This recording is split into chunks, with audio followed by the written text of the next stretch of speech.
মমতা বন্দ্যোপাধ্যায়ের এত ক্ষমতা, তৃণমূল নেত্রীর এত ক্ষমতা, একজন মুখ্যমন্ত্রীর এত ক্ষমতা, ইডি আধিকারিকদেরকে একেবারে চমকে ধমকে ফাইল নিয়ে বেরিয়ে পড়ছেন, কোনো ইডি আধিকারিকরা আটকাতে পারছেন না, সেন্ট্রাল ফোর্স আটকাতে পারছেন। আপনাকে এটা স্বীকার করতে হবে, বাংলার মানুষ ইডিকে এখন ভালো চোখে দেখে না। কেন্দ্রীয় তদন্তকারী সংস্থার উপরে যে বিশ্বাস বাংলার মানুষের ছিল, যে সিবিআই তো কিছু করবে, ইডি তো কিছু করবে, পুলিশ কিছু করছে না, ঠিক আছে, ইডি এসে চোরদেরকে ধরবে, ইডি এসে আসল মাথাকে ধরবে, সিবিআই এসে আসল মাথাদেরকে ধরবে। গতকালকে আমাদের রাজ্যে যে ঘটনাটা ঘটলো, ইডি ভার্সেস আইপ্যাক এবং মমতা বন্দ্যোপাধ্যায়ের মধ্যে সারাদিন যে খেলাটা হলো, এটাকে আপনারা ইঁদুর বিড়ালের খেলা বলতে পারেন, এটাকে আপনারা টম এন্ড জেরির খেলা বলতে পারেন, কিন্তু এই খেলার পরিপ্রেক্ষিতে তিনটে খুব গুরুত্বপূর্ণ প্রশ্ন আজকে উঠে এসছে, যেই প্রশ্নগুলো নিয়ে আলোচনা করা অত্যন্ত জরুরি।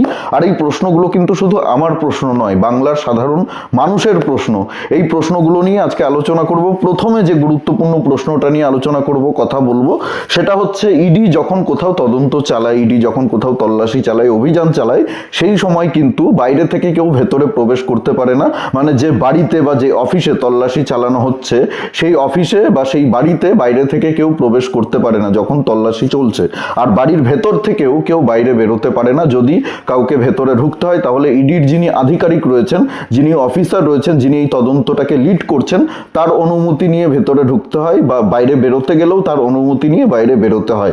তাহলে এখানে সব থেকে বড় যে প্রশ্নটা উঠছে, সেটা হচ্ছে মমতা বন্দ্যোপাধ্যায় কি করে প্রতীক জৈনের বাড়িতে ঢুকে গেলেন, কি করে আইপ্যাকের যে অফিস রয়েছে, যেখানে ইডি তল্লাশি চালাচ্ছিল, তল্লাশি চলছিল যেই মুহূর্তে, সেই মুহূর্তে মমতা বন্দ্যোপাধ্যায় গিয়ে ঢুকে পড়লেন। আইন অনুসারে মমতা বন্দ্যোপাধ্যায় কিন্তু সেখানে ঢুকতে পারেন না। ইডি আধিকারিকরা কেন ঢুকতে দিলেন, কি কারণে ঢুকতে দিলেন, কেন মমতা বন্দ্যোপাধ্যায়কে আটকানো হলো না? ইডির সঙ্গে তো সেন্ট্রাল ফোর্স থাকে, কেন্দ্রীয় বাহিনী থাকে, রাজ্য পুলিশ তো থাকে না। কেন্দ্রীয় বাহিনী নিয়ে ইডি আধিকারিকরা তল্লাশি করতে যায়, তাহলে কি করে ইডি আধিকারিকরা মমতা বন্দ্যোপাধ্যায় ওই জায়গায় ঢুকতে দিলেন, অনুমতি দিলেন? মমতা বন্দ্যোপাধ্যায় মুখ্যমন্ত্রী হোক বা স্বরাষ্ট্রমন্ত্রী হোক, যাই হোক না কেন, ভারতবর্ষের প্রধানমন্ত্রী হোক, যাই হোক না কেন, ইডি যেখানে তদন্ত চালাচ্ছে সেখানে ইডি আধিকারিকের অনুমতি ছাড়া প্রবেশ করা যায় না, এবং সেখান থেকে বেরোনোও যায় না। যতক্ষণ না ইডি আধিকারিকরা অনুমতি দিচ্ছে আপনাকে বেরোনোর বা প্রবেশ করার, ততক্ষণ আপনি প্রবেশ করতে পারেন না, আপনি বেরোতে পারেন না সেই জায়গা থেকে। এটা নিয়ম, এটা আইন। তাহলে কি করে ইডি আধিকারিকরা মমতা বন্দ্যোপাধ্যায়কে প্রবেশ করতে দিলেন? এবং দ্বিতীয় গুরুত্বপূর্ণ প্রশ্ন, মমতা বন্দ্যোপাধ্যায় ঢুকেই ওই ফাইলগুলো চিহ্নিত করলেন কি করে? কোথায় ওই ফাইলগুলো রাখা আছে সেটা নিশ্চয়ই মমতা বন্দ্যোপাধ্যায় জানতেন। সেই জন্যই একেবারে ঢুকেই তড়িঘড়ি করে একেবারে ঢুকে পড়লেন প্রতীক জৈনের বাড়িতে, এবং ঢুকেই সেই ফাইল নিয়ে তিনি বেরিয়ে পড়লেন। কিভাবে বেরোলেন সেটা নিয়ে আমি পরে আলোচনা করছি, কিন্তু তিনি কি করে জানলেন ফাইলগুলো অমুক জায়গাতেই রয়েছে? একেবারে খুঁজতে হলো না, গিয়ে সঙ্গে সঙ্গে তিনি জানেন যে কোথায় ফাইলগুলো রাখা আছে, একেবারে গিয়েই ফাইলগুলো নিয়ে হাতে করে বেরিয়ে আসলেন। দুই জায়গাতেই আমরা একই ছবি দেখলাম। প্রতীক জৈনের বাড়িতে ঢুকেও তিনি একেবারে 20 মিনিটের মধ্যে, উঠতেই তো নামতেই তো 5-10 মিনিট লেগে যায়, তাহলে 10 মিনিটের মধ্যে উনি গেলেন, ইডি আধিকারিকদের সঙ্গে কথা বললেন, ফাইল নিলেন, ফাইল নিয়ে একেবারে বেরিয়ে আসলেন। কি করে সম্ভব যদি তিনি না জানেন কোথায় ফাইলগুলো রাখা রয়েছে? এবং দ্বিতীয় যে বিষয়টা আপনারা দেখেছেন, আইপ্যাকের যে অফিস, সেই অফিসেও যখন মমতা বন্দ্যোপাধ্যায় ঢুকলেন, বিশাল পুলিশ বাহিনী সাঙ্গ পাঙ্গদের নিয়ে ঢুকলেন, সেখানে ঢুকে সঙ্গে সঙ্গে একেবারে ফাইল পাজা করে নিয়ে বেরিয়ে চলে আসলেন। কোথায় সেই ফাইলগুলো ছিল, কোথায় রাখা ছিল, সবকিছু মমতা বন্দ্যোপাধ্যায় জানতেন। তৃতীয় সব থেকে গুরুত্বপূর্ণ প্রশ্ন, সেটা হচ্ছে উনি ফাইলগুলো নিয়ে কিভাবে বেরিয়ে আসলেন, ইডি আধিকারিকরা কি করে ওনাকে বেরোতে দিলেন? আমরা দেখলাম ইডি আধিকারিকরা তারপরে বলেছে, প্রেস বিজ্ঞপ্তি দিয়েছে, যে জোর করে মমতা বন্দ্যোপাধ্যায় সেই ফাইল ছিনিয়ে নিয়ে বেরিয়ে পড়েছেন। সেই এভিডেন্সগুলো, তথ্যগুলো মমতা বন্দ্যোপাধ্যায় জোর করে ইডি আধিকারিকদের থেকে কেড়ে নিয়েছেন, কেড়ে নিয়ে তিনি বেরিয়ে পড়েছেন। কিন্তু এটা কি করে সম্ভব? প্রথমেই বললাম, ইডি আধিকারিকদের সঙ্গে কেন্দ্রীয় বাহিনী থাকে, সেন্ট্রাল ফোর্স থাকে। তাহলে সেন্ট্রাল ফোর্স কি করছিল? ইডি আধিকারিকরা কেন সেন্ট্রাল ফোর্সকে দিয়ে মমতা বন্দ্যোপাধ্যায়কে আটকালেন না? কি কারণে আটকালেন না?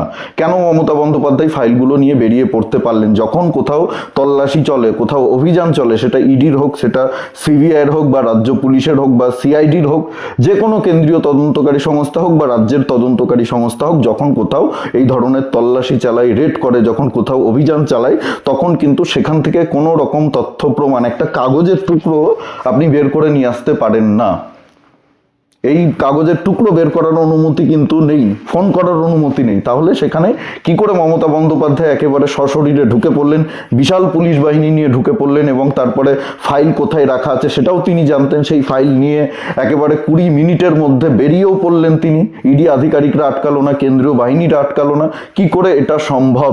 মমতা বন্দ্যোপাধ্যায় কি এতই পাওয়ারফুল? এই প্রশ্নগুলোর উত্তর কিন্তু আজকে ইডিকে দিতে হবে, কেন্দ্রীয় তদন্তকারী সংস্থাকে দিতে হবে। মাননীয় স্বরাষ্ট্রমন্ত্রী অমিত শাহ বারবার বলেছেন ইডি সিবিআই স্বাধীন সংস্থা, স্বতন্ত্র সংস্থা, তারা নিজেদের মতো স্বাধীনভাবে কাজ করে। তাহলে ইডি সিবিআইকে জবাব দিতে হবে, সাধারণ মানুষকে জবাব দিতে হবে, এবং আমরাও ইডির কাছে প্রশ্ন করতে পারি কেন ইডি মমতা বন্দ্যোপাধ্যায়কে আটকালেন না, মমতা বন্দ্যোপাধ্যায়কে বাধা দিলেন না। কি করে মমতা বন্দ্যোপাধ্যায় ইডি আধিকারিকদের থেকে সমস্ত ফাইল, সমস্ত হার্ড ডিস্ক ছিনিয়ে নিয়ে বেরিয়ে পড়লেন, সমস্ত নথি, সমস্ত প্রমাণ, তথ্য প্রমাণ তিনি ছিনিয়ে নিয়ে বেরিয়ে পড়তে পারলেন। কেউ বাধা দিল না। কেন বাধা দিল না? কি কারণে বাধা দিল না? সেই প্রশ্নের উত্তর কিন্তু আজকে বাংলার মানুষ জানতে চায়। ইডির কাছে আমরা প্রশ্ন করছি। ইডির দিকে বারবার এই রাজ্যে আঙুল উঠেছে, ইডির ভূমিকা নিয়ে প্রশ্ন তুলেছে বাংলার সাধারণ মানুষ। প্রতিটি তদন্তের ক্ষেত্রে আমরা দেখেছি, সেটা ইডি হোক, সিবিআই হোক, এই রাজ্যে অপদার্থের মতো কাজ করে গেছে। কোনো তদন্তের আজ পর্যন্ত কোনো সুরাহা হয়নি। এই কেন্দ্রীয় তদন্তকারী সংস্থা ইডি আমরা দেখছি দিল্লিতে খুব ভালো কাজ করছে, মহারাষ্ট্রে খুব ভালো কাজ করছে, হরিয়ানাতে খুব ভালো কাজ করছে, রাজস্থানে খুব ভালো কাজ করছে, অন্ধ্রপ্রদেশে খুব ভালো কাজ করছে, তেলেঙ্গানাতে খুব ভালো কাজ করছে, তামিলনাড়ুতে খুব ভালো কাজ করছে, গোটা দেশ জুড়ে খুব ভালো কাজ করছে। কিন্তু পশ্চিমবঙ্গে এসেই এরা অপদার্থ হয়ে যাচ্ছে, এরা নির্বোধের মতো কাজ করছে, এরা দুর্বল হয়ে যাচ্ছে। কি কারণে? এই রহস্যটা তো বাংলার মানুষ জানতে চায়। তাহলে কি মমতা বন্দ্যোপাধ্যায় ভারতবর্ষের মধ্যে বর্তমানে সব থেকে ক্ষমতাবান ব্যক্তি? সব থেকে বর্তমানে মমতা বন্দ্যোপাধ্যায় ভারতবর্ষের মধ্যে পাওয়ারফুল ব্যক্তি? মমতা বন্দ্যোপাধ্যায়ের এত ক্ষমতা, তৃণমূল নেত্রীর এত ক্ষমতা, একজন মুখ্যমন্ত্রীর এত ক্ষমতা, ইডি আধিকারিকদেরকে একেবারে চমকে ধমকে ফাইল নিয়ে বেরিয়ে পড়ছেন, কোনো ইডি আধিকারিকরা আটকাতে পারছেন না, সেন্ট্রাল ফোর্স আটকাতে পারছেন না। রাজীব কুমারের ক্ষেত্রেও আমরা একই ঘটনা দেখেছিলাম। মমতা বন্দ্যোপাধ্যায় সেখানে চৌকিদারের মতো বসে পাহারা দিলেন, সিবিআই আধিকারিকরা গিয়ে কিচ্ছু করতে পারলেন না রাজীব কুমারের। এখন রাজীব কুমার বুক ফুলিয়ে ঘুরছেন, এই রাজ্যের ডিজি। হয়তো কদিন পরে তিনি রিটায়ার করবেন, কিন্তু এখনো তিনি ডিজি রয়েছেন রাজ্যের। এটা নিয়ে তো প্রশ্ন ওঠে। আজকে বাংলার মানুষের চোখে ইডির ইমেজ কেমন হয়েছে সেটা আপনারা সবাই জানেন। আপনি যেই রাজনৈতিক দলই করুন না কেন, আপনি বিজেপি করুন, আপনি তৃণমূল করুন, আপনি সিপিএম করুন, আপনি যেই রাজনৈতিক দলই করুন না কেন, আপনি যেই রাজনৈতিক দলের যত বড়ই নেতা হন না কেন, আপনাকে এটা স্বীকার করতে হবে, বাংলার মানুষ ইডিকে এখন ভালো চোখে দেখে না। কেন্দ্রীয় তদন্তকারী সংস্থার উপরে যে বিশ্বাস বাংলার মানুষের ছিল, যে সিবিআই তো কিছু করবে, ইডি তো কিছু করবে, পুলিশ কিছু করছে না, ঠিক আছে, ইডি এসে চোরদেরকে ধরবে, ইডি এসে আসল মাথাকে ধরবে, সিবিআই এসে আসল মাথাদেরকে ধরবে। কিন্তু একের পর এক তদন্তে আমরা দেখে গেছি ইডি সিবিআই এর অপদার্থতা।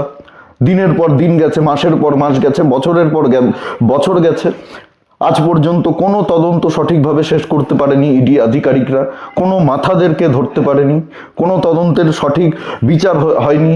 কি কারণে হয়নি? এই প্রশ্নটাই তো আজকে বাংলার মানুষ করছে। এই প্রশ্নগুলো বাংলার মানুষের মনে উঠেছে আজকে। কি করে এত ক্ষমতা হয় মমতা বন্দ্যোপাধ্যায়ের?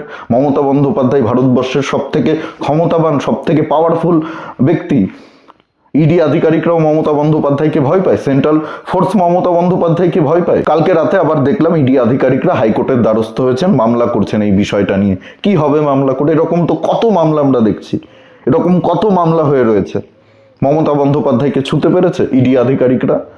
মমতা বন্দ্যোপাধ্যায়ের বিরুদ্ধে কোনো ব্যবস্থা নিতে পেরেছে কেন্দ্রীয় তদন্তকারী সংস্থা? অভিষেক বন্দ্যোপাধ্যায়ের বিরুদ্ধে কোনো ব্যবস্থা নিতে পেরেছে কেন্দ্রীয় তদন্তকারী সংস্থাগুলো? আজকে একেবারে সত্যি কথা বলছি, বলতে বাধ্য হচ্ছি। আর এটা শুধু আমার কথা নয়, এটা বাংলার সাধারণ মানুষের কথা।